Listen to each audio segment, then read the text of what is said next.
يا الله محمد رسول الله لا إله إلا الله محمد رسول الله لا إله إلا الله محمد رسول الله لا إله إلا الله محمد. أعوذ بالله من الشيطان الرجيم. وما أنزلنا عليك الكتاب إلا لتبين لهم الذي اختلفوا فيه وهدى ورحمة لقوم يؤمنون. رب اشرح لي صدري ويسر لي أمري واحلل عقدة من لساني يفقهوا قولي آمين يا رب العالمين. Today, inshallah ta'ala, I'll be talking to you briefly about three observations first, that I have noticed in the last 15 years of trying to teach Muslims about the Quran.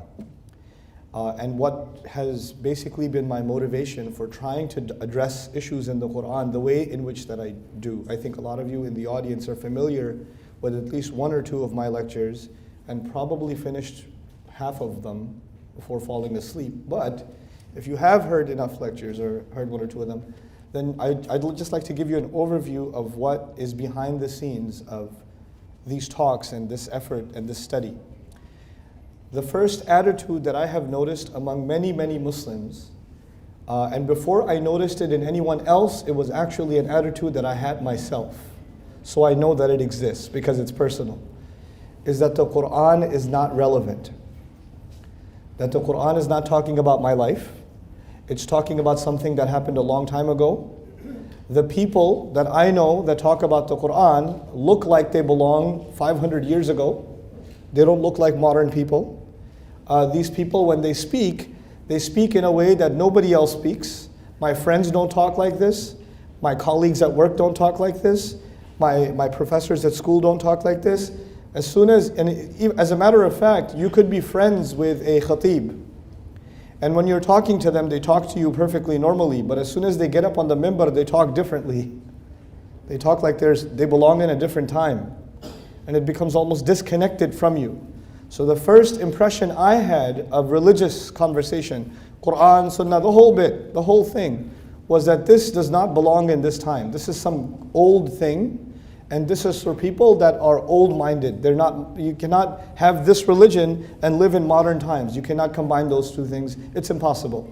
That's number one. And as a matter of fact, even in so many lectures that I heard, all they talked about was how bad these times are and how good the old times used to be.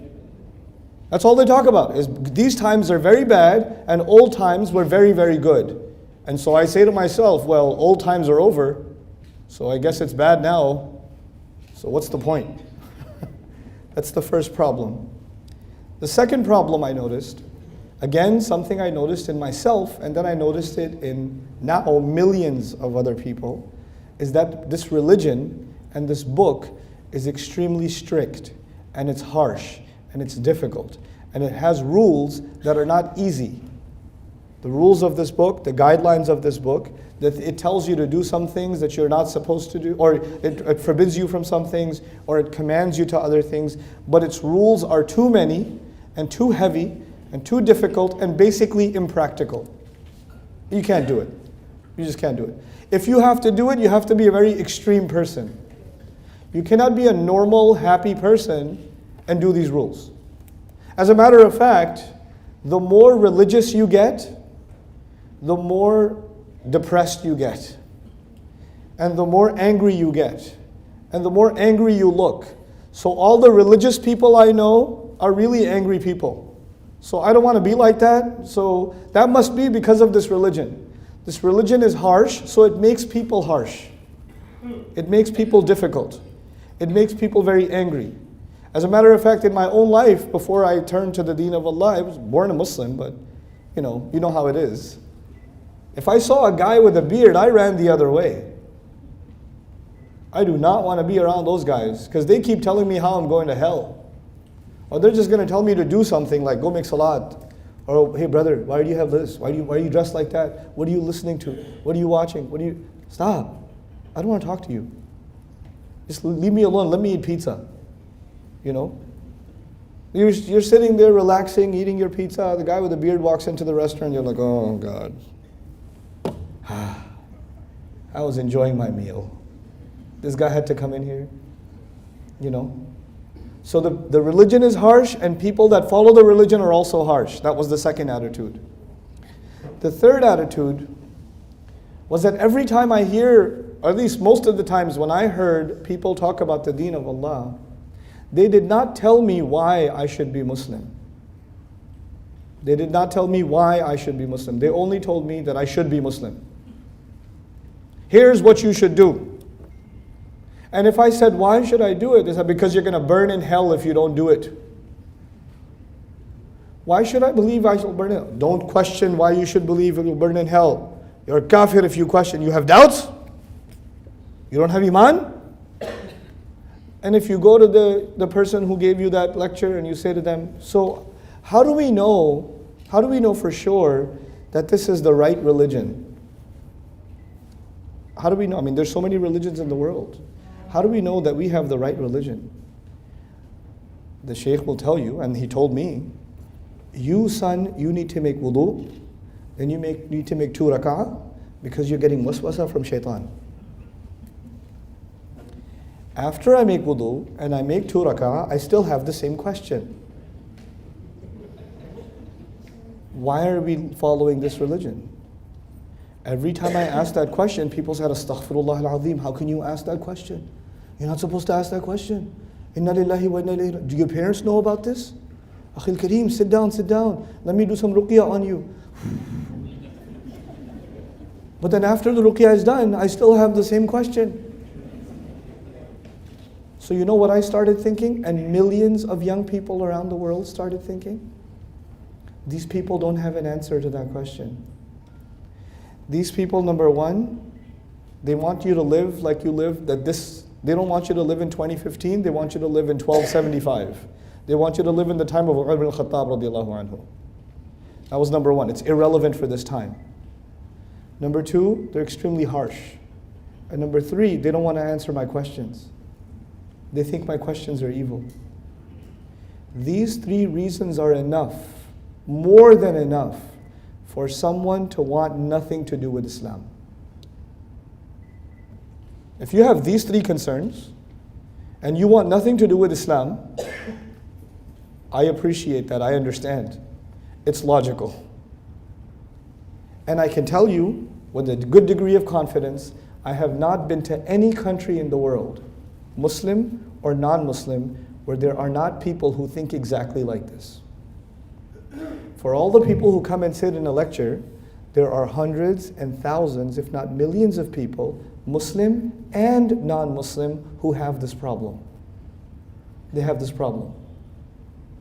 And so this is what I noticed for so long. And I stayed away from the Quran for so long in my life for one reason. It doesn't have to do with my time. It's harsh. It's not going to answer my questions. I have questions. I went to college in New York City. I took a philosophy class. And in philosophy class and in psychology class and anthropology class, when I'm studying Freud, when I'm studying, evolution, when I'm studying, modern European philosophy, how is a book 1400 years ago going to answer my questions? Come on, seriously? It's not going to have answers to my questions, So I have no reason to go to this book. But by the gift of Allah, for no other reason, فَإِنَّ اللَّهَ يَهْدِي مَنْ يَشَاءُ. When I did stumble upon the book of Allah, when I did start to decide to try to understand the book of Allah, and I was fortunate enough to find some incredible teachers, I realized all 3 of those things were untrue. The book is incredibly relevant. The book has answers to my questions and my problems and my personal problems today. Forget about society's problems and the world's problems. That's stage 2 and stage 3. I'm talking stage 1, my personal problems. It has answers. The second issue was it's harsh. The more I studied the book, I realized people are harsh, but the book is not harsh. Allah sent the book as a rahmah. but we don't have rahmah. So when we talk about the book, but we take out the rahmah. That's what we do. Allah's book doesn't do that, we do that. Okay, we're intolerant. We're intolerant. And I'll talk about that a little bit later, some more. And then the third problem was that people don't want to answer my questions. I have questions and they say, astaghfirullah, this is from shaitan. But the Quran says, Hatu burhanakum in kuntum sadiqeen. The Quran is inviting people to ask questions and bring their criticisms. Which religion in the world says, please criticize? No other religion other than Islam. Please, we would invite you to question and criticize this book. فَأْتُوا بِسُورَةٍ مِّن مِثْلِهِ وَادْعُوا شُهَدَاءَكُمْ مِن دُونِ اللَّهِ. I'm reading this and I'm saying, how can a book do that? I thought this book is supposed to tell me, just believe. And if you don't believe, you will burn. But this book says, no, think for yourself. أَفَلَا تَعْقِلُونَ. No other religion tells you to think. Actually, every other religion tells you, stop thinking and just believe. Stop thinking and just believe. And this book says, you cannot stop thinking. You have to think, and if you think, only then you will believe. There's no other religion like that. So I realized at the age of 19 that I had been cheated by the Muslim Ummah. I felt cheated. I had been Muslim my entire life, and nobody told me that this book actually has the answers, that this book is actually relevant, that this book isn't harsh. So the people around me that I thought will teach me the religion of Islam, they misrepresented its teachings. Personally, I felt very offended. I lost a lot of trust. I did. I didn't trust these people. I wanted to learn it for myself. I'm not blaming everybody who teaches the deen of Allah, but enough people. Enough people. And I was fortunate enough to find some incredible teachers, scholars, that actually, in my opinion, understood the deen in the spirit that it's supposed to be understood. But these people are very few.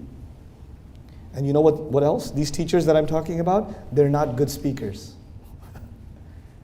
You have to go to them and learn from them. But if I show you a YouTube video of theirs, you'll go to sleep. So you have to go to them. And the people that misrepresented Islam to me, they were very good speakers. They were very good speakers. They're widespread. This is a problem. We keep talking about doing da'wah to non-Muslims. I am here to tell you, the ummah itself is disconnected from the Quran. And actually, a lot of times, when the people are hearing about the Quran, they are hearing a message that is harsh, that is irrelevant, and that does not answer their questions. Even though the Quran answers the questions, the person presenting it doesn't present it that way. And so we are misrepresenting, or let's not say misrepresenting. We are underrepresenting the Book of Allah. We are underrepresenting the Book of Allah. That is the problem that I see before me. That's the challenge of our time. That to me is the biggest challenge of our time. Things are said about the ayat of Allah. It's easy to quote an ayah of Quran. Very easy. It's not difficult. And it's also extremely easy to misuse an ayah of the Quran. It's very easy. And people do it. And you know what? Sometimes people misuse the ayat of Quran and innocent people die. This Quran, if you misuse it, it will not just create fasad on the earth. It will create, وَيَسْفِكُ الدِّمَاء, the angels had a concern. It'll spill blood.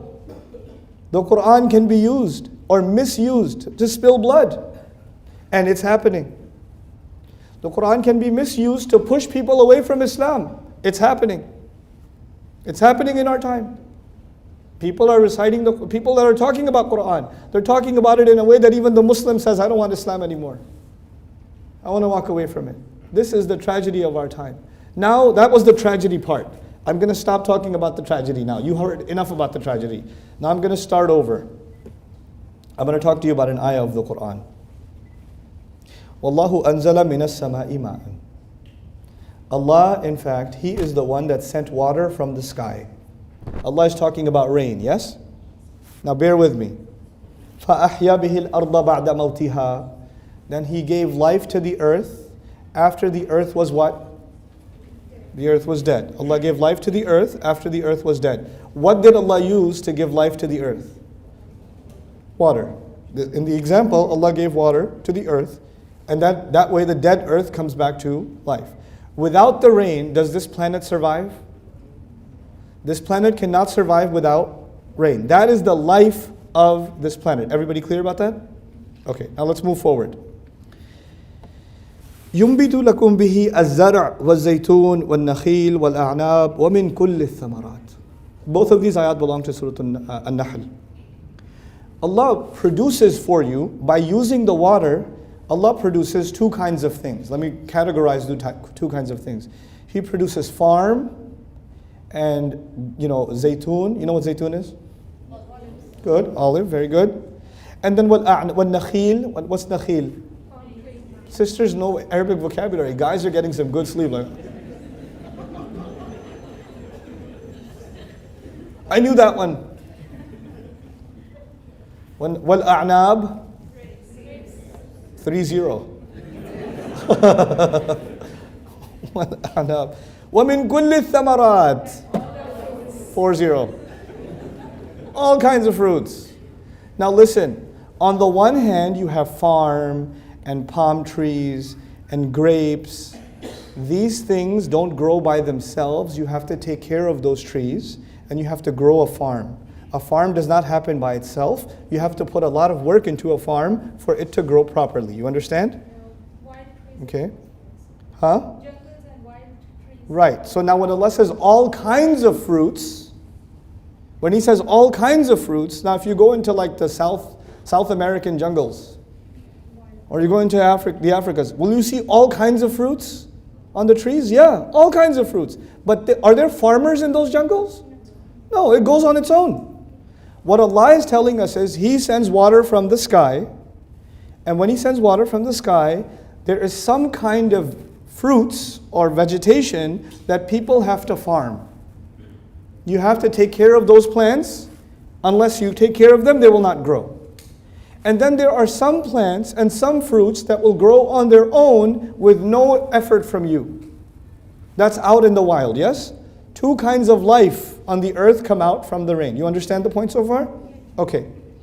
But actually, remarkably, the ayah that I shared with you, وَاللَّهُ أَنزَلَ مِنَ السَّمَاءِ مَاءً, is not actually about the water and the sky. That's its second purpose. Its primary purpose is dictated by the ayah that came before it. And the ayah that came before it is وَمَا أَنزَلْنَا عَلَيْكَ الْكِتَابَ إِلَّا لِتُبَيِّنَ لَهُمْ الَّذِي اخْتَلَفُوا فِيهِ وَهُدًى وَرَحْمَةً لِقَوْمٍ يُؤْمِنُونَ. The previous ayah says, Allah sent the book from the sky.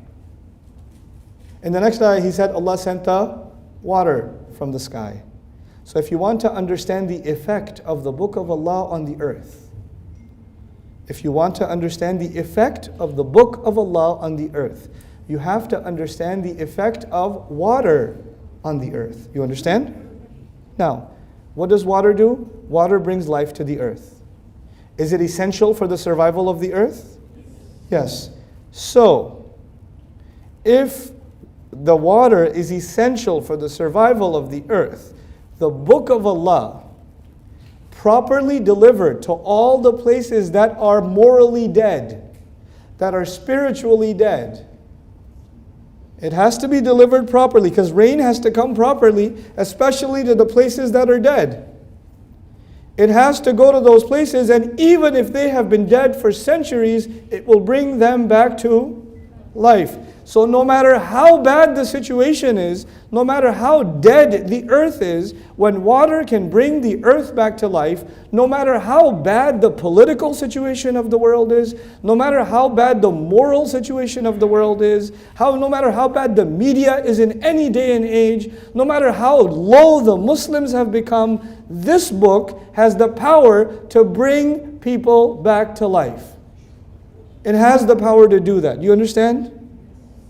But when the water comes down, there are two kinds of plants. Plants that grow on their own, and plants that you have to what? Are there people in the world that I never met them? I never met them. I just made a YouTube video. And then they come to me and say, hey, I used to be Christian. I saw your video. I became Muslim. Then I told my family, and they became Muslim. Can we take a picture with you? I was like, yeah, can I take a picture with you? Did I do anything with them? No. That was the word of Allah somehow reaching them, and they on their own grew. Yes? That is not because of our effort, that is because Allah grows iman in the heart of whoever He wants. All I had to do was do a little bit, but Allah will spread it Himself. Allah will spread, actually about the rain, He says something beautiful. أَفَرَأَيْتُمُ الْمَاءَ الَّذِي تَشْرَبُونَ أَأَنْتُمْ أَنزَلْتُمُوهُ مِنَ الْمُزْنِ أَمْ نَحْنُ الْمُنزِلُونَ. You are not the one who sends the water down. You're not the one who delivers it to the earth. I am not the one who will deliver the word of Allah into somebody's heart. I can only try to make some effort. The actual delivery is happening just like the rain by who? By Allah subhanahu wa ta'ala. But there is one very important difference. Please understand this difference. Water comes from the sky. Yes? And does water come to the sky in one bucket and then you have to go deliver it? Or it goes everywhere on itself? It goes by itself. But when the book comes from the sky, it goes to one messenger. It comes to one man. And then he has to make the effort to what? Deliver it. And then the people he delivers it to, they have to make the effort to what? Deliver it more. Allah will not send the book to everyone. We have to deliver it. So we have some similarity with the rain. The Quran has similarity with the rain, but there's a difference. The rain, we don't go and distribute it. By the way, if you made the Muslims responsible for distributing the rain on the earth, we would be an extinct species. But we are responsible for delivering the word of Allah to the earth. Are we doing a good job? I would argue no. I would argue we're doing a pretty terrible job. I would argue we're doing a pretty terrible job even with Muslims. Forget non-Muslims. Because we make it seem harsh. We don't make it. The rain is supposed to be rahmah, not adhab. But we present it as adhab. Even ask a 10-year-old boy, a 10-year-old girl living in Pakistan, living in Bangladesh, living in Kuwait, living in Bahrain, living in America, living in Australia, a 10-year-old Muslim boy. What does the Quran say? Quran says lots of things are haram. And Allah gets very angry. Where did they learn that from? Their parents. We teach harshness from the beginning. We heard the recitation. Allah introduced the teaching of the Quran with which name? Ar-Rahman allama al-Quran. فَأَيْنَ الرَّحْمَةِ فِي تَعْلِيمِ الْقُرْآنِ. You know, this is the problem. It's a very serious problem.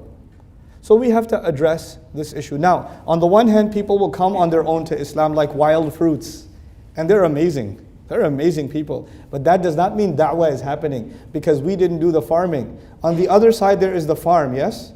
Now let me tell you something else. Very interesting. Allah gives these analogies. وَتِلْكَ الْأَمْثَالُ نَضْرِبُهَا لِلنَّاسِ وَمَا يَعْقِلُهَا إِلَّا الْعَالِمُونَ. Examples are critical in the Quran. Examples are a fundamental of the Quran. Now, farming. Did you know that human civilization, human beings, in the study of anthropology, human civilization, the first act of human civilization was farming.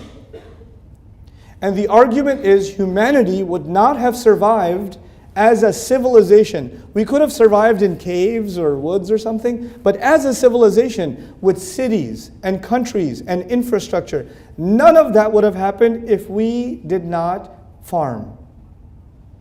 And farming would never have happened if we did not deliver a means of irrigation, of channeling water. If you don't figure out how to channel water, you cannot farm. And if you cannot farm, you will not have civilization. Is that an important thing to understand in this conversation? If we don't understand how to deliver Quran, and if we don't understand how to cultivate people, then the Muslim civilization will cease to exist. It will die. Have previous nations that were given a book died before us? They have. It's not impossible. It's not impossible. The only thing is, if we don't do this job, Allah wants this job to get done. So if you are no good, إِن تَتَوَلَّوْا يَسْتَبْدِلْ قَوْمًا غَيْرَكُمْ ثُمَّ لَا يَكُونُوا أَمْثَالَكُمْ. If you turn away, He will just replace you with some other people, and they won't be, I'll use Urdu, they won't be nikamme like you. They won't be useless like you. They'll actually do the job. If we don't do our job, Allah does not need us. Wallahu al-ghani wa antum al-fuqara. You don't do your job, Allah will replace you. You are not special to Allah because you are, Muslims for centuries. You're not special to Allah. That means nothing. The Banu Israel are much older as an ummah than we are. Much older. We've only been an ummah for 1400 something years. They were a chosen ummah for thousands of years. Thousands of years. And even then, even though they were so senior, when they turned away, did Allah replace them? Yep. You're not special, I'm not special. We can be replaced. The job is what is important, not you, not me. The job is important. Now let's talk about that job. My argument is that today, the only solution, the only thing that can bring life back, spiritual life, moral life, ethical life, back to the Muslims, and by the way, by extension to the entire world, because the entire world needs it. The only thing that can bring life back to this earth is the Book of Allah. The humanity needs it. You know, they have conventions about environmental crisis. They have conventions about political crises. There are, United Nations, charters. They meet about all kinds of humanitarian, drastic situations that are happening all over the world. The crisis situations in the world keep growing and growing and growing and growing. If you're watching CNN 24 hours a day, you are listening to human tragedy 24 hours a day. Human news is just tragedy. That's all it is. Which means the earth is dying. And Allah told us the only thing that can bring it to life and save its life is what? The Book of Allah. The problem though is some people who want to further kill are using the Book of Allah. They're using the Book of Allah not to spread life, but to spread death. To spread death. And they claim that they have the right understanding of the Book of Allah. And I argue the following. Here's how we as an ummah have to fix this problem. Nothing, please listen to this carefully, it's going to sound politically incorrect, it's going to sound controversial, some of you will be offended, but I don't care. لا نخاف في الله لومة لائم. Nothing is above the Book of Allah. وَكَلِمَةُ اللَّهِ هِيَ الْعُلْيَا. Nothing is above the Book of Allah. Unfortunately, in our times, sometimes you and I have an idea, we already have an idea, and now we want that idea to be justified by the Book of Allah. So we develop our idea first, and then we find dalil in the Book of Allah. What was on top? Quran or your idea? Your idea, and you put the ayat underneath it to justify. The ayat of Allah are now being used to justify your philosophy. You are not extracting the philosophy and the thinking and the solution from the Book of Allah. You already have the solution. You just want to justify it from the Book of Allah. This is a disservice to the Quran. For example, there are people who talk about the mission of the Quran is da'wah. Where did you get this from? I don't know, but the mission of the Quran is da'wah. So what about the ayat of talaq? What about the ayat of taking care of your parents? What about, those are important, but the real mission is da'wah. So you decide which ayat are the real mission and which ayat are the... How do you decide? Where did you come from? Who are you to put that rule on top of Allah's book? Da'wah is part of Allah's book's mission. It's not the only mission. It's not the only teaching. I was recently giving a khutbah on Surah Al-Mujadala, and I said, look, every surah is a curriculum from Allah. Every surah is a khutbah from Allah, a sermon, a maw'idah from Allah, yes? And Allah knows what is most important, what is next, what is next, what is next. What He mentions first is the most important thing. Then He mentions what comes next, what comes next. Like any teacher does, the most important lessons come first. Surah Al-Rahman, we just heard the recitation. What's the most important part of Surah Al-Rahman? Ar-Rahmanu 'allama al-Qur'an. Everything else is what? Second. ألم ترى أن الله يعلم ما في السماوات وما في الأرض ما يكون من نجوى ثلاثة إلا هو رابعهم ولا خمسة إلا هو سادسهم ولا أدنى من ذلك ولا أكثر إلا هو معهم أينما كانوا. Wait, Najwa means people conspire against the Prophet sallallahu alaihi wasallam. People are conspiring sometimes to undermine the Prophet's mission. Sometimes they're conspiring, they're making secret meetings to kill the Prophet sallallahu alaihi wasallam. That's a pretty serious problem. But in Surah Al-Mujadala, that is problem number what? 2. What was problem number 1? A woman has a problem with her husband. What? No. Yeah, that's a spot. The real issue is Najwa. Who are you to decide? Allah teaches the way He wants to teach. I am reminded of the question Allah asks in Surah Al-Hujurat. قُلْ أَتُعَلِّمُونَ اللَّهَ بِدِينِكُمْ.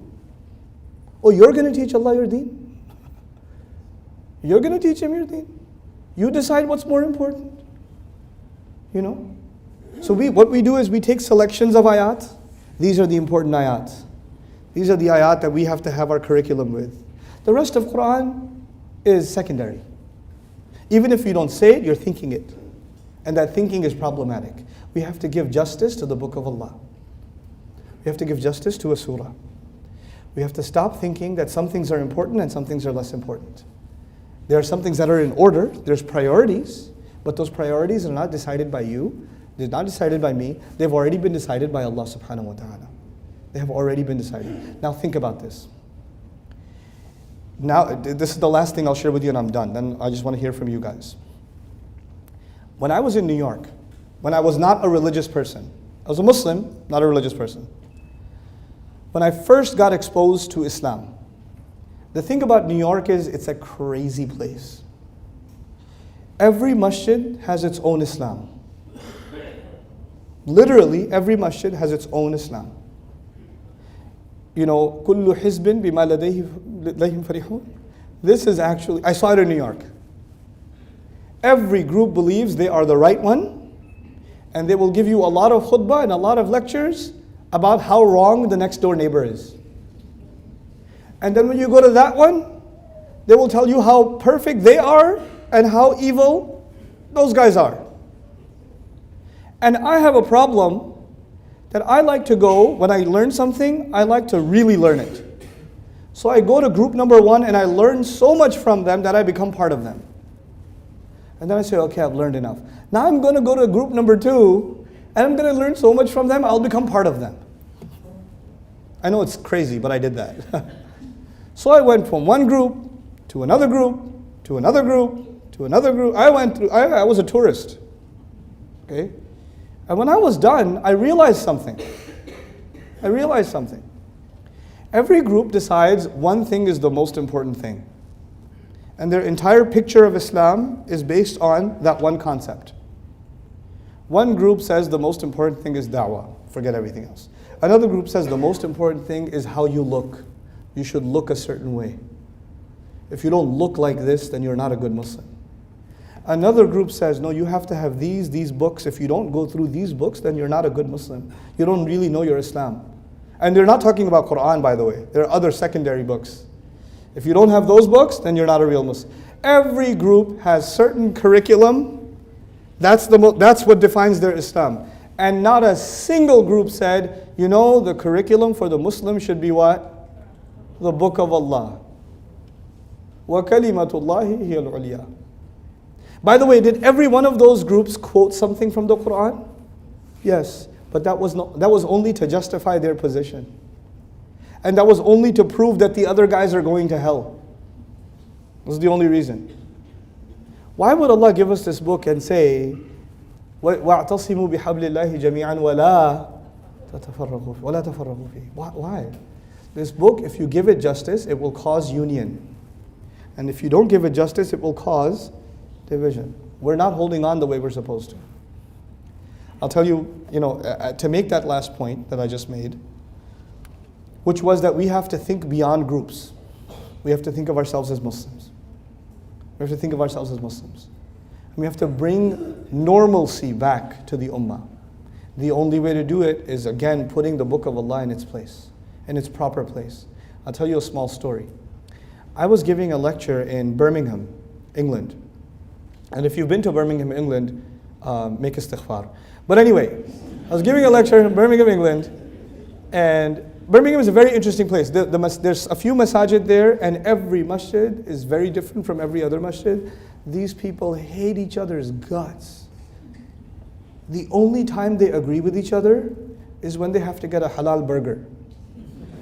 Other than that, they do not like to see each other's face. You know, they completely hate one another. They're different schools of thought. I'm not here to name names. I know their names, the group names, but I don't care. I think that is so useless that I don't even pull it out of my mouth. That's why I don't name those groups. Khair. So there was about 2,000 people in the audience. 1,000 to 2,000 people in the audience. And I was explaining one of the stories from the Quran. And a young man and a woman came up to me. Ustad Nouman, can we talk to you for a second? I said, yeah. We are actually Baha'i. We're Baha'i. You know, Baha'is believe in some really out there stuff. But they still consider themselves Muslims. We're Baha'i, and we really love listening to your lectures. It helped us change a lot. We didn't know the Quran says these things. We wanted to come here, but we're really scared. Because if people find out here who we are, I think there's going to be a problem. And we brought 20 of our friends here too. But we just want you to know quietly that we appreciate what you're doing. I was like, oh, thank you. Thank you for letting me know. I'm really happy you're here. I'm done with that conversation. And the guy comes up, brother, I know this is a Sunni program, but I'm Shia. Is that okay? I was like, yeah, it's okay. Okay. Because my Shia friends and I, we listen to your lectures. I was like, that's cool. Keep it up. Very nice. Don't tell anybody. Yeah, I won't tell anybody. I got it. I have had Christians come up to me and tell me, we've been watching your videos. I was in Canada. I was at an RIS convention. A group of Canadian women came up to me. Nouman Ali Khan, right? I was like, yeah. We're a group of Christian women. We've been studying the Quran for the last year with you. And we only came to this convention because we wanted to thank you. It's helped us change a lot. Christian women studying the Book of Allah. May Allah guide them. You know, if I was still wearing my group labels, those stickers from New York, as soon as I saw a Baha'i, I was like, hey, come here, let me talk to you, fix you. If I saw Christians, I would go straight after Jesus. If I saw the Shia, I would go straight after their aqaid and the ikhtilafat. I would attack them right away. I would do that. But you know what? I understand something from the Book of Allah. We are supposed to be farmers. We are supposed to be what? Farmers. A farmer puts a seed in the ground. Then he puts water on top. Then he makes dua to Allah. Then he puts water on top. Then he cleans the soil. Then he puts the water on top. Then he makes dua to Allah. Then he removes the insects. Then he puts the water on top. Then he makes dua to Allah. And for months and months and months and months and months, he sees nothing. He sees nothing because the seed is where? Under the ground. And he doesn't get angry. Hey, why aren't you growing? Let me pull it out. That is not how things grow. You have to let things grow. All you have to do is provide the water. And Allah's responsibility, I don't grow a plant. Allah grows the plants. Allah grows the... Why did He give us this analogy? You have to spread the book of Allah and Allah will make the changes. You just have to spread the book of Allah. You're not responsible to change people. لَسْتَ عَلَيْهِمْ بِمُسَيْطِرٍ. You're not in charge.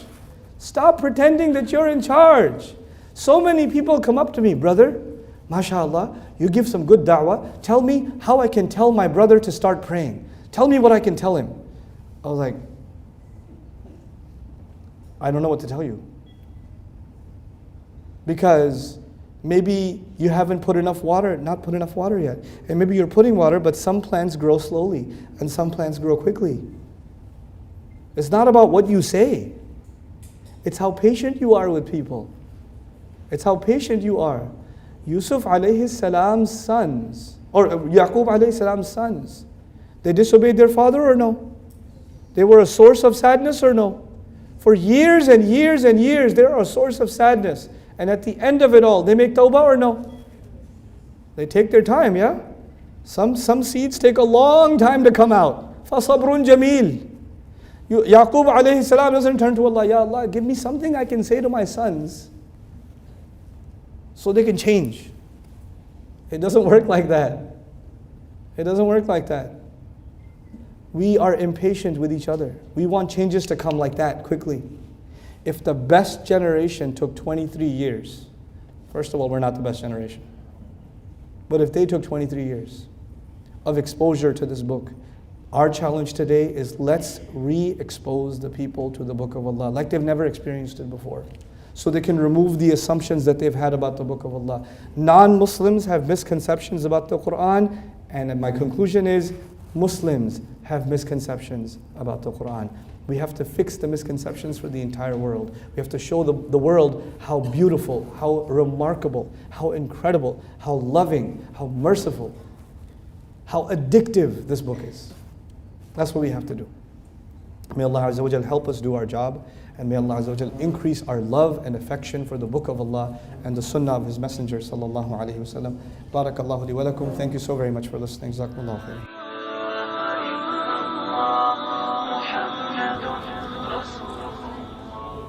Yes, go ahead.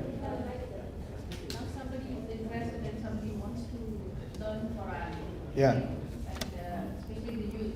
Sure. What is your suggestion? Like, what should be the format that they should follow? Because when you speak about the Quran or any explanation of any ayah, you give a lot of examples and then you relate it with the seerah, then many things you can do. So what format would you, just young people, but anybody who is interested in studying the Quran, they want to begin now? Okay. If you guys, I could point you to books, but I don't like to give you advice that I wouldn't follow myself. I don't read much. I sleep a lot. And books help me sleep. So if you're really into reading, that's fine, but most people are not into reading anymore. They watch videos, especially young people, right? So we want to have as much interactive learning available as possible.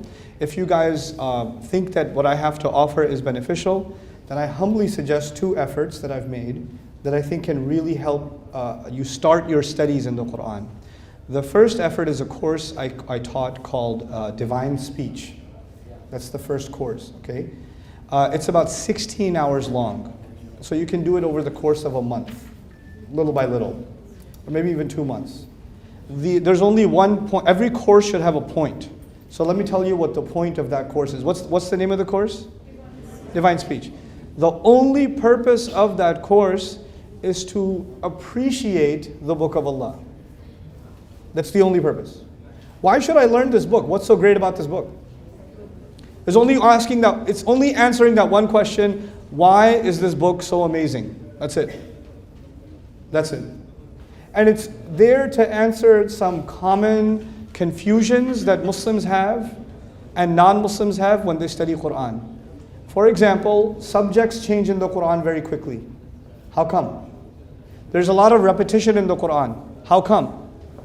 The stories are repeated, a little bit over here, a little bit over there, a little bit over there. How come not put all of them together in one place? Why is it so spread out? How come the Quran is not in the order that it was revealed? So all these questions are logical questions.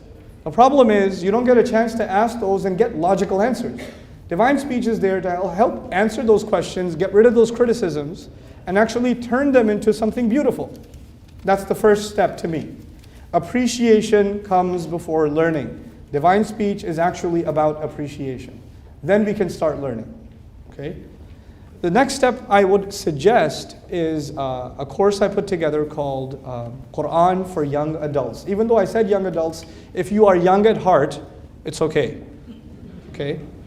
So it's called Quran for Young Adults, and the purpose of that course is to give you an overview of some of the core concepts in the Quran. Some of the fundamental concepts in the Quran. How does Allah talk about belief?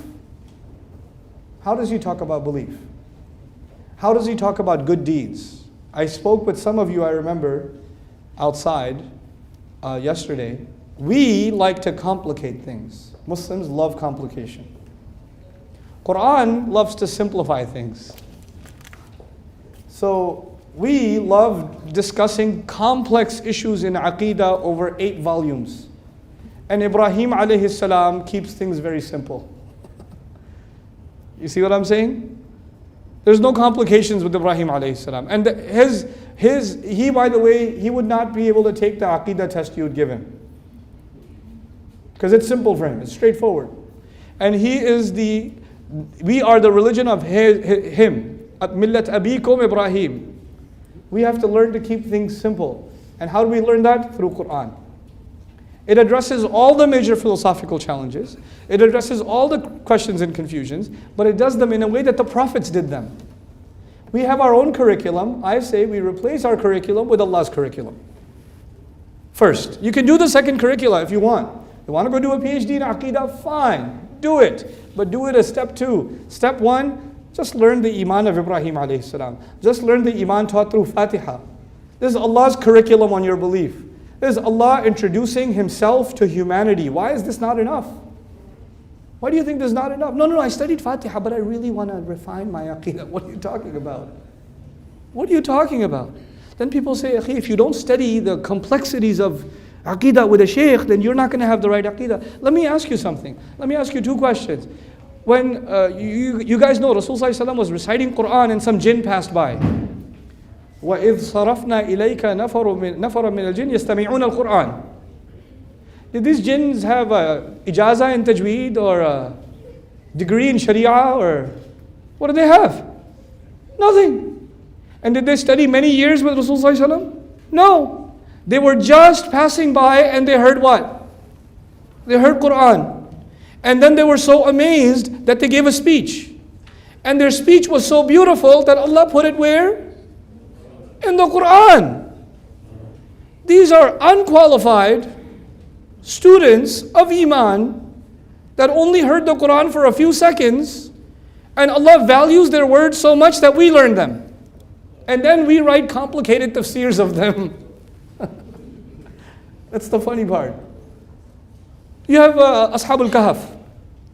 Which day of the week we recite Surah al-Kahf? Every Friday. Every Friday, Sunnah. Ashab al-Kahf, do they have the correct Iman? Do they have the correct Aqidah? Are these people heroes of Islam or no?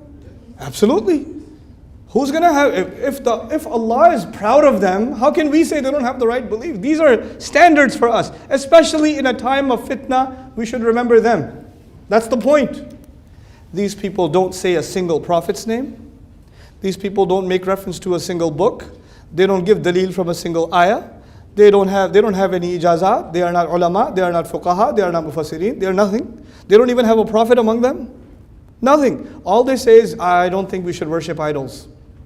I think we should only worship one God. Simple. And they became heroes to Allah, so He would put them in the Quran. Somebody gets mentioned in a book, it's a big honor. Somebody gets mentioned in the Quran, and it is simple for them. We love complication. Allah teaches simplicity.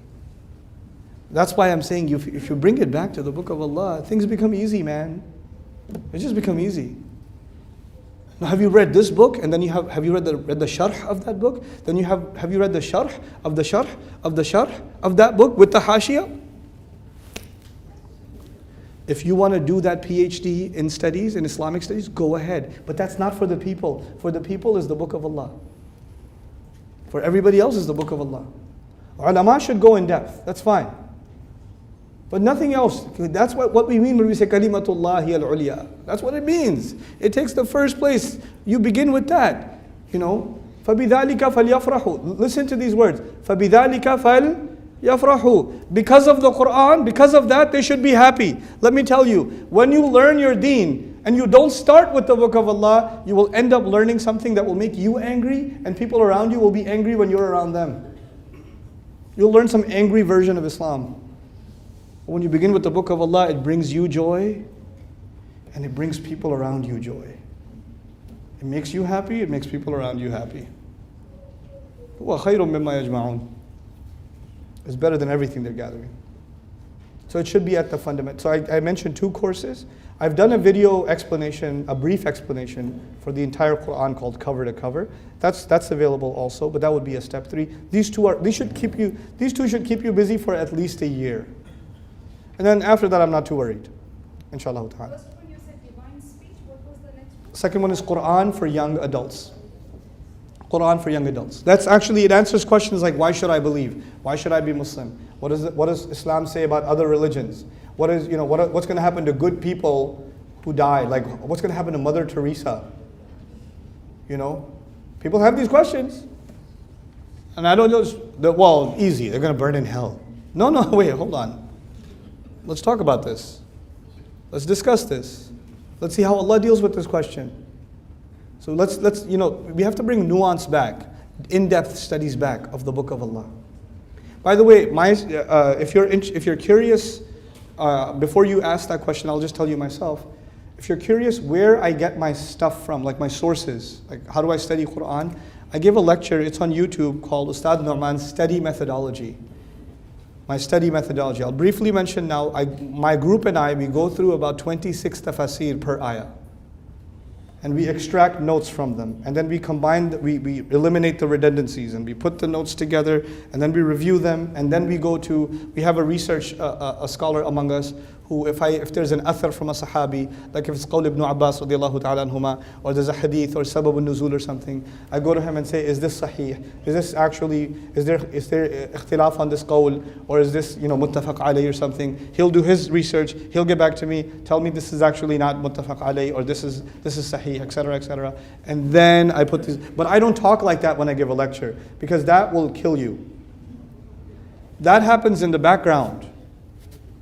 The lecture, the durus, the talks, they're supposed to be easy. But just because the talk is easy doesn't mean the studies are supposed to be easy. The studies are supposed to be hard. And those of you that are learning Quran, please remember that. Learn the complicated stuff. But when you teach, keep it what? Keep it simple, keep it easy. That's really important. That's really, really important. So, brother's turn. Any questions? Yes, sir. Wa alaikum salam.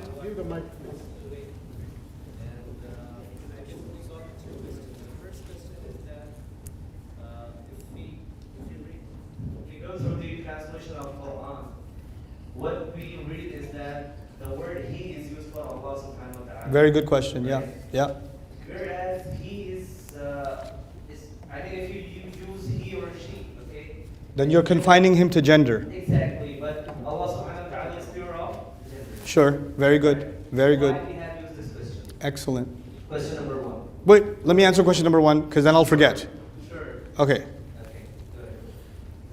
So in English you have he, and you have she, and you have what? No, we don't have. You don't have we. You have he and she and it.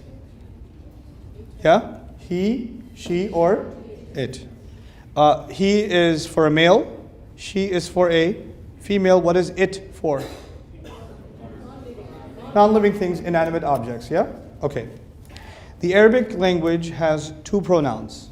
It has huwa and it has hiya. That's the 2 pronouns. Now, English works a certain way.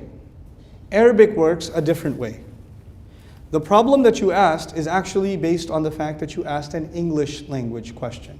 He, which is a problem of the limits of translation. Let's talk about the Arabic language. Linguistically speaking, in the Arabic language, the pronoun huwa, or the masculine pronoun, now let me tell you before I go on, there is a difference between male and masculine. I'll repeat myself. There is a difference between male and masculine. In Arabic, kitab is masculine. Kitab is huwa kitab. It's masculine, but it's not a male. Male is about biology. You understand? Masculine is a grammatical concept. It's not a biological concept. Okay? So once again, masculine is a grammatical concept, but male is a biological concept. Now, in the Arabic language, huwa is masculine and hiya is what? Feminine. And it can be used grammatically masculine, but it can also be used biologically for male. Huwa rajul, huwa ibni. You could use it for a male. Hiya can be used for grammatically feminine, which has nothing to do with biology. Hiya shams. Hiya shams. It is the sun. It's an it, but they use the word hiya because to them the sun is feminine. Okay? It's feminine. Muannath sama'i. Right? So now, if that much is clear, we can make our point. What's the point? Are you from the technology industry by any chance? Yeah. Okay, so you understand the concept of default, right? The default position in Arabic linguistics is masculine. So when something is neutral, then they use the masculine. And if something is gender specific, then they will transition out of the masculine and use the feminine. Now, huwa is used for Allah in the Quran.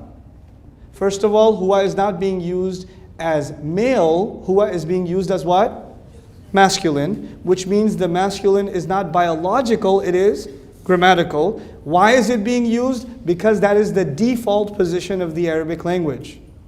Very good. But some of his wives, they didn't have a child. But Yes. the relationship was a healthy one. Very good. So why do we call it like azwaj? Great Why do we question. attach this thing? And why not imra'a?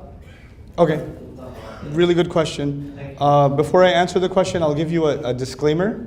And the disclaimer is the lecture you heard is about 12 years old. I look the same.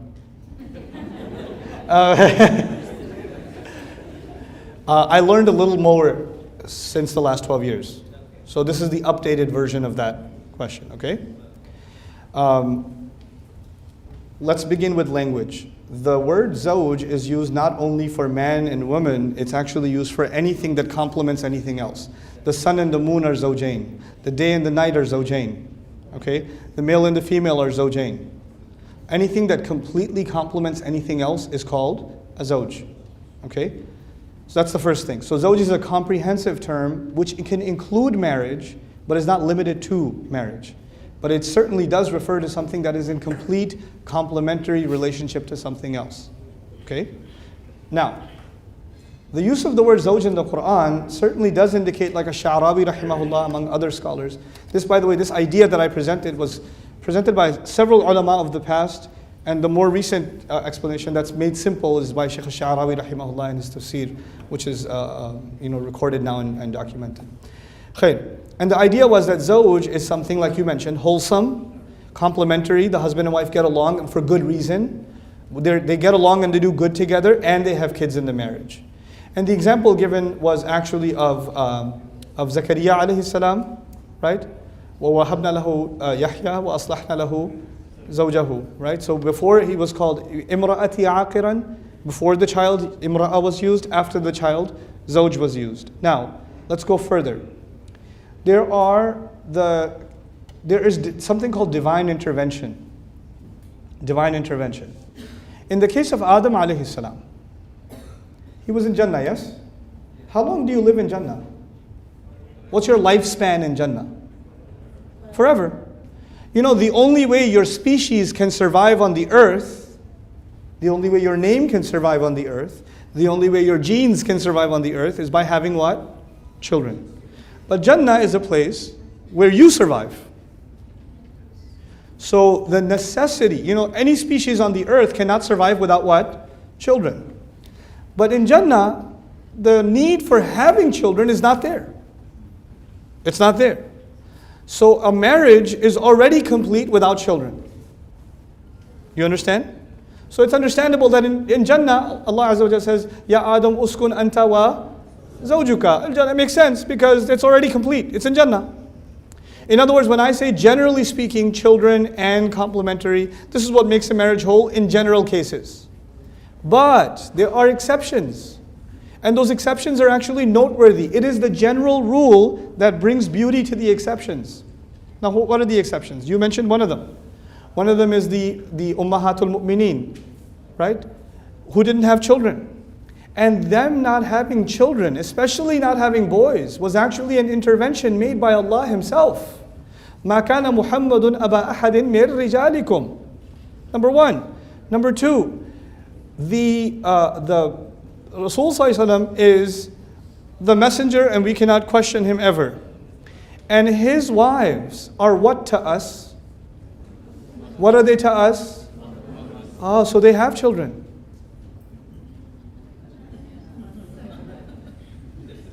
Yes? Allah calls them our, so the relationship is whole. Got it? All right. Yes? You have written questions? Written questions, yeah, written questions. But written questions are so boring.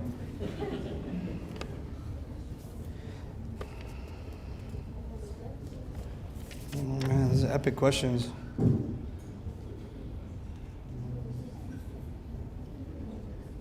Assalamu alaikum.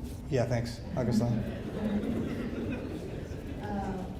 Ustad, you said huwa is default, right? That's correct, yeah. So what about we? Like we have sent in the Quran. So that's You guys have great questions. You know the answers in this course I call Divine Speech, but I'll tell you anyway. Okay, that's why I really like that course, because all of these questions, I collected them and I made a course out of them. Okay, well, let me give you something about that. Inshallah, this will take 7 or 8 minutes, but I think you'll appreciate it. Okay, why is we used for Allah in the Quran? That's the question. First of all, let's begin with history. The Torah, the Hebrew Bible, that is still somewhat preserved with all of its editings, uses we for God in the Quran. We're not the only one. And I'm not talking about the Christians, I'm talking about the Jews. The Jews believe God has a son? No. They don't. No. Uzair ibn Allah is a very small fraction of Jews. The Arab fraction of Jews. The vast majority of Jews do not believe Uzair is the son of Allah. They do not. I talk to rabbis, I hang out with them. I debate Ibrahim alayhi salam with them. I know. Okay? Jewish scholarship, most of it does not acknowledge Uzair as the son of Allah at all. One fraction of it did, the fraction that lived in Arabia. Okay? But the Jewish tradition is much bigger than what was in Arabia. So Allah refers to some Jews who said that, not all Jews who said that. Okay. So Christians specifically say God has a son, yes? But the Jews overwhelmingly say God does not have a son. But even they have what for God in their book? We. And I asked the rabbi, why do you have we? And he said, well, of course, God is royal, He's the king, and kings speak with the plural. Actually, not only kings speak in the plural, even presidents today speak in the plural.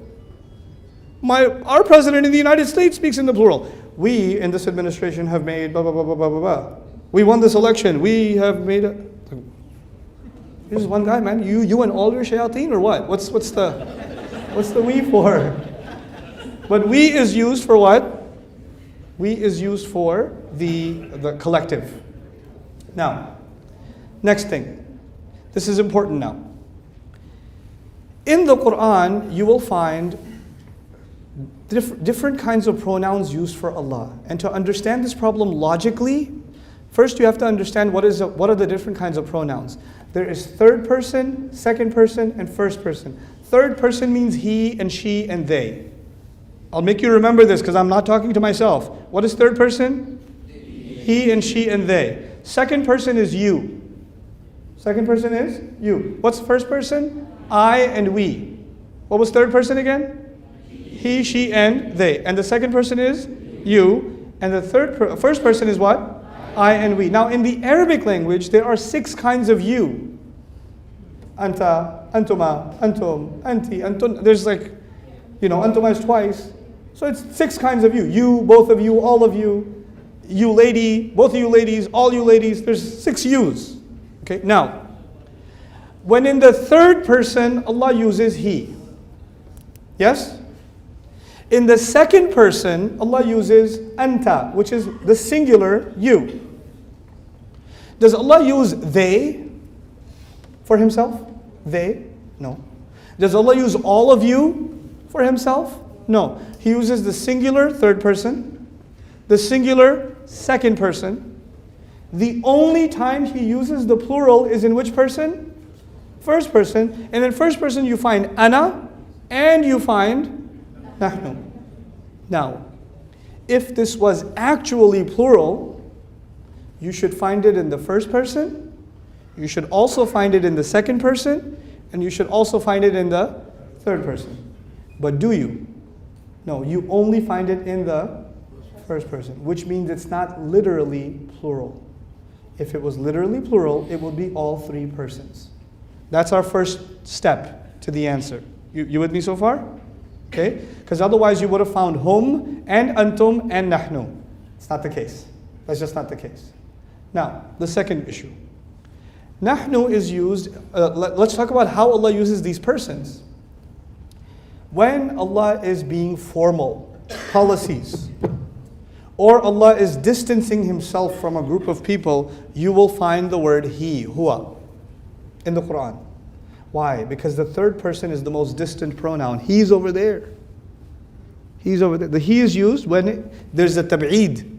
Okay, in balagha, there's tab'id. When he distances himself, he uses He. Now we know where He's used. Where does He use anta? He uses anta when the slave of Allah talks to Allah. Anta maulana fansurna ala al-qawmi al-kafirin. Okay? Innaka anta tawwabur rahim. When the slave talks to Allah, he becomes close to Allah. So he doesn't say huwa, he says anta. He talks to Allah. So Allah gives us the opportunity to address Him using anta. Then what's left? Ana and nahnu. I and we. I and we. Let me start with I. Because the question is, he should have always used I. Let me tell you. There's a king. وَلِلَّهِ الْمَثَلُ الْأَعْلَى. I just want to get a point across. There's a king. Or there's a president. We have made certain policies. We have decided, and somebody starts talking during his speech. And he says, excuse me, I'm talking. He doesn't say, excuse me, we are talking. He says, excuse me. Even though the rest of his speech was what? We. And when he got angry, he did what? I. Okay, same president's talking. We made these policies. We sanctioned this. We provided this. And his baby walks by. Hey, come here, I love you.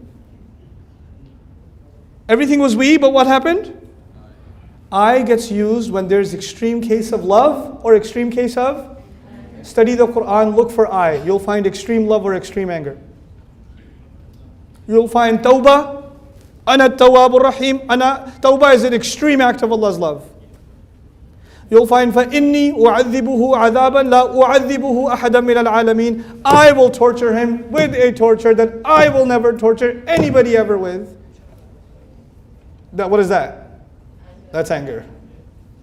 That's anger. Okay? Allah Azza wa Jal talks to Iblis. You refuse sajda? إِذْ أَمَرْنَاكَ أو إِذْ أَمَرْتُكَ? أَمَرْتُكَ. I commanded you. That shows the anger of Allah. Get it? So, actually, alhamdulillah, Allah does not use ana all the time. So we can know which places are extremely special. Like in Ramadan, your dua being answered, لم يقل سبحانه وتعالى نجيب دعوة الداعي قال أجيب دعوة الداعي إذا دعان فإني قريب لم يقل إننا قريب إني قريب أجيب دعوة الداعي إذا دعاني فليستجيبوا لنا لا فليستجيبوا لي وليؤمنوا بي لعلهم يشهدون. كل هذا في المتكلم والمفرد. All singular person, first person. All for love, because Ramadan is a special love from Allah subhanahu wa ta'ala. Now, what's left? The question, the problem word, which is what? Nahnu. Nahnu is used when Allah speaks in the role of a king, in the role of majesty. And when a king, especially when a king passes big policies or when a king gives you a lot of gifts, then he demonstrates his royalty. So you will find more overwhelmingly, when Allah talks about revelation of Quran, which is a great gift to humanity, you'll find nahnu. Inna nahnu nazzalna dhikra wa inna lahu lahafidhun. Okay? Anzalna alayka, ma anzalna alayka al-kitaba litashqa. Okay? Anzala is used in cases where Allah demonstrates His majesty. But with Bani Israel, He was really angry because they should have accepted the Quran. So He says, وَآمِنُوا بِمَا أَنزَلْتُ مُصَدِّقًا لِمَا مَعَكُمْ. Believe in what I sent down. وَلَا تَكُونُوا أَوَّلَ كَافِرٍ بِهِ. Don't be the first to disbelieve. He wants I when He's extremely angry again. Nahnu for His majesty. Then nahnu for when He sends water. You will find Allah will be talking about He created the tree, He did this, and we sent water from the sky. He'll switch over to we because water is a special majesty from Allah. Arshuhu kana arshuhu ala al-ma. So you see whenever water comes up, most of the time, it switches over to we to demonstrate Allah's majesty. It's awesome. It's just so awesome. Here's the last part of this question.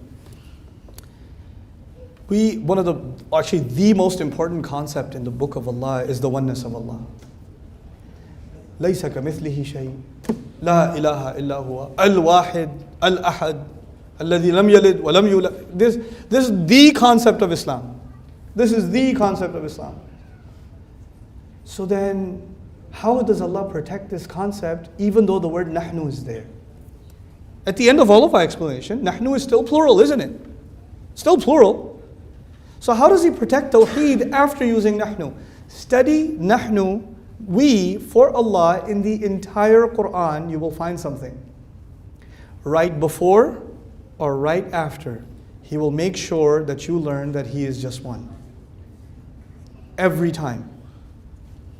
Inna a'tainaka al-kawthar. We gave you Kawthar. Who gave you Kawthar? We. The next ayah. Pray to us? No. فَصَلِّ لِي رَبِّكَ. لم يقل فَصَلِّ لَنَا. Okay? So that you never forget that we is about one. So He switches immediately. Every time. Every time. إِنَّا أَنزَلْنَاهُ فِي لَيْلَةِ الْقَدْرِ. We sent it down in Laylatul Qadr, yes? تنزل الملائكة. Finish the ayah. تنزل الملائكة. بإذننا. بإذن رب. Okay, now it's clear. It's just one Rabb. Get it? So this is an amazing phenomenon in the Quran. The transitions of pronouns in the Quran. It's a remarkable study. This is absolutely a remarkable study. You have some really cool questions. I'll just take one more question. ये उर्दू को मैं सवाल है, मैं उर्दू को जवाब दे दूँ? किसे एतराज़ है? उर्दू में पूछ रहा हूँ किसे एतराज़ है? उसे क्या समझ आएगी? चलो खैर किसी को एतराज़ नहीं है तो मैं उर्दू में अच्छा। दाई का फ़र्ज़ मनसबी क्या है और ख़वातीन पे ये काम किस तरह बेहतर तौर पर ख़वातीन ये काम किस तरह बेहतर तौर पे अंजाम दे सकती हैं? इस सवाल में बहुत सारी मुश्किलें हैं। एक तो लफ्ज़ मनसबी आपने इस्तेमाल किया है जो आपने पता नहीं कौन सी डिक्शनरी से निकाल के लिया है। मुझे इतनी हाई उर्दू नहीं आती। दाई का फ़र्ज़ क्या है मुझे इतना पता है। हाँ, English? Okay, fine. What is the role of a da'i and how can women fulfill that role? Basically. Sorry, my Urdu ran out. So here's the thing about being a da'i. Our deen, our job is not to be a da'i. Our job is to be a Muslim. Ibrahim alayhi salam gave us this deen, the name of this deen, and he said, رَبَّنَا وَاجْعَلْنَا مُسْلِمَيْنِ لَكَ وَمِنْ ذُرِّيَّتِنَا أُمَّةً لم يقل أمة داعية قال أمة مسلمة. Our role is to be a Muslim. Never lose that title. This is the title that we are proud of. Everything else is a piece of this one tree. Everything else is the fruit of this one tree. Your job in life is not to be a da'i. Your job in life is to be a Muslim. Now, as a Muslim, you have lots of responsibilities. Some responsibilities you absolutely have to fulfill every single day. As a parent, I have responsibilities to my child. I have responsibilities to my parents. I have responsibilities to Allah for salah. I have responsibilities of earning. I have these responsibilities every day, and I have to fulfill them. and I have to try to do justice to all of them. For men, you have to give time to your wife, you have to give time to your children, you have to give time to your parents, you have to give time to Allah's house, the masjid, you have to give time to your job, you have to give time to your health, you have to give time to your learning, you have to give time to your friends. Oh my God, I ran out of time. You have to give time to your rest. Yes or no? You have to give time to relax. You need it. You need to chill out and just do nothing or do something stupid. You need time for that too. You need time for these things, and you need to balance all of those things. And by the way, in the middle of all of that, you should make time to represent the deen of Allah as best you can. Now, does that mean you have to go on the street and do da'wah? If you have time, it's a nice thing to do. But if you don't have time, you are not missing an obligation. You are not missing an obligation. Allah did not tell every single Muslim to go out and do da'wah. Allah Azza wa Jal made that the responsibility of an ummah. And by the way, when you find that balance between all of those things, man, that is the greatest da'wah you will ever do, because the world is out of balance. Nobody knows how to balance their life. People do good in their career and they destroy their family. People take care of their family, they destroy their business. People take care of their children, ruin their marriage. People take care of their parents, forget about their kids. People take care of their kids, forget about their parents. There's all these imbalances. Who is supposed to represent balance? This Muslim. And when you have balance, people will say, hey, where do you get this balance from? That's so nice. Well, it's from Islam. People will be attracted to this balance. Instead of giving people durus about balance, live it. Be it. People should want to be like you. That's what that's the real obligation today. I'll tell you the extreme that's happening. I find it very disturbing. People want to study Quran, people want to study Hadith, and they want to study it 8 hours a day. If you're studying that 8 hours a day, your husband or your wife is not getting time from you. Your children are not getting time from you. You're not doing proper exercise. You're probably not eating healthy either. You're not keeping connections with your relationships. Allah does not want you to study the Quran and forget about your life. This is not a service to Islam. This is imbalance. This is what the Quran came to correct. How can you sit there reading Quran and read قُلْ سِيرُوا فِي الْأَرْضِ? What does سِيرُوا فِي الْأَرْضِ mean? Go out in the land. And you're reading Tafsir Ibn Kathir, ماذا قال في سِيرُوا فِي الْأَرْضِ القرطبي سِيرُوا فِي الْأَرْضِ قال فلان وفلان. How about ماذا قال الله سِيرُوا فِي الْأَرْضِ? Go take a walk. Go outside. Allah is telling you, go travel. It'll increase your iman. It'll affect you. The book pushes you to go stop reading sometimes and go experience. The best tafsir of أَوَلَمْ يَرَوْا إِلَى الطَّيْرِ فَوْقَهُمْ صَافَّاتٍ وَيَقْبِضْنَ is not in a book. The best tafsir is where? In the sky. Go look. Go look. That's the tafsir of that ayah. So that is inshallah ta'ala. My voice is totally gone. I don't even know how I spoke today. I have a flight early in the morning. Technically, I'm already asleep. So I'm going to stop talking now, inshallah ta'ala, and we'll enjoy some more wonderful announcements. And I am going to... It's only 12 more pages. It's only 12 more pages. Relax, easy, so easy. But I'm going to keep these questions, go through them, and when I get a chance, I'll try to answer them in some of my next durus and khutbahs, inshallah ta'ala. Thank you so very much, everybody. It's been a great pleasure being in Kuwait. Jazakumullahu khairan. Assalamu alaikum wa rahmatullahi wa barakatuh.